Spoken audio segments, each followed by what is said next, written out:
I was working in the space industry in 1964 in San Diego, and I kept hearing about this band called the Beatles, and I was in my own band, and we were touring, working in the space industry during the weekdays and then on tour on the weekends. And I'm driving down the freeway and I hear this record, and it's I Want to Hold Your Hand, and I'm going, that's all there is, this band I've been hearing about? And I met a guy from Capitol and we became friends, and he said, well, have you ever thought about going to work in the music business? So anyway, now I'm working at Capitol Records, and they say I have this band to work with, and it turns out to be the Beatles when they came on their '65 tour. So these guys come in the studio where we're doing the press conference, and they were like really everyday guys. They were joking and just natural to be with. They were kind of very common in a way.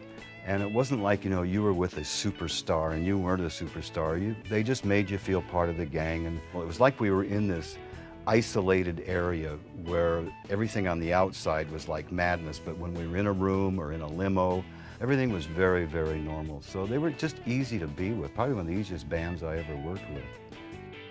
The only people they knew in the industry was like a lord of EMI or the chairman of Capital Industries, or they were all like gray-haired suits, and here I was, this 20-some-year-old guy that was letting my hair grow and was really hip to the California scene. So when it came time to set up Apple Records, they sent for me.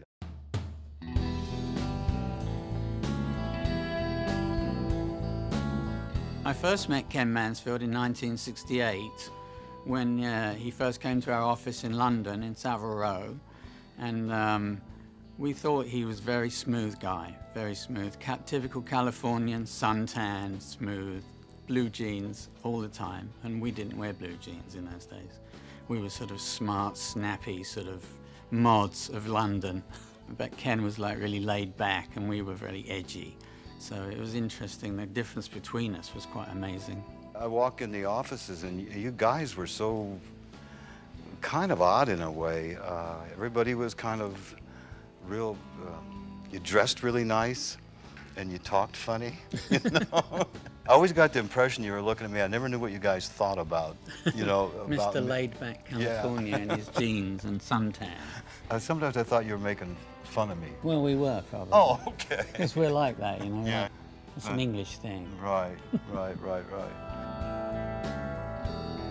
We were one of the first companies around ever where people had fun working and no one could understand it. You know, you're not supposed to have fun when you work, but we really had fun. But we did get the job done. I mean, think about it. One of the biggest record labels, really, of the time. There's like a handful of people. You know, 3 Savile Row, when I walked up in front, here's just this little bitty stairs, little railing. You walk in, there's no grand entrance. In fact, didn't you go into a hall to stairs and then off to the right? It was an old house. And you would go from this like madness outside into another form of madness. There would be the Hells Angels in there. There would be Hare Krishna people in there. There would be famous movie stars hanging out just to want to be with the Beatles. The recording studio was downstairs and the sessions might be going on. But you just never knew what was going to happen. We would get in, and at 10 o'clock in the morning we'd have a bottle of champagne before we started work, just to get us rolling. and we had a really nice time there. There was almost zero organization in that building. It was like all creative. Everything was just happening. People were coming up with ideas in and out, and you just never knew what was going to happen next. And we could have phoned up the President of the United States if we wanted, and he'd have taken the call. But it was the interesting thing was we didn't realize that we had that much power, to be honest. They would call me over to do one thing, and I would leave a week later and never even touch on what they asked me to do, because we'd get off onto some other thing. That's why I ended up there on the roof. I just happened to be in the building that day when we decided to do that. It was freezing cold up there. This is January 30. We're on top of a 5- or 6-story building. I'd flown in from California a few days before, and I didn't realize how cold it was going to be in London. I had to run down the street to find a top coat. But the neat thing about it was because it was white, and virtually everybody up there had black on. So in the pictures on the roof, it's real easy to spot me because I'm standing there in a white coat. And so there I am. The most famous time in the history of rock and roll just about is the last time the Beatles played together on the roof at Apple. And in that moment of time for me, I saw the Beatles as the rock and roll band that they were. And I think they sensed that. I think all their camaraderie came back together that day. And it was a magic moment. I think it's one of the most historical moments in rock and roll.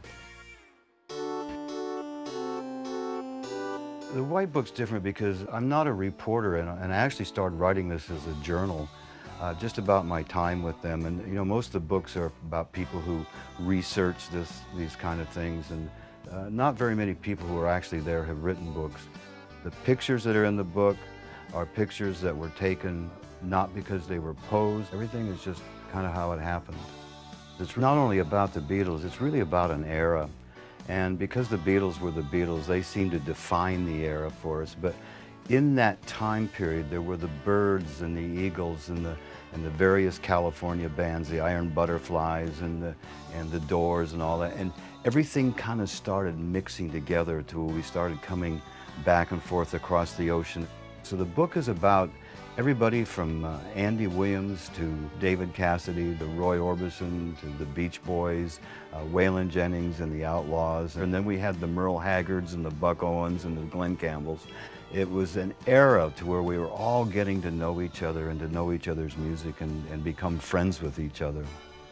For me, when I look back to see where I've been, to have come off of Indian reservation lands in northern Idaho and end up working with the greatest stars of all time, it just kind of boggles my mind. And just the people that I ended up working with and being friends with, it's just bizarre to me to have been thrown into these things. 40 years, goodness me. Yeah, we met in 60. I suppose it is 40 years, isn't it? 67. Yeah, it is 40 years ago. It was 40 years ago today.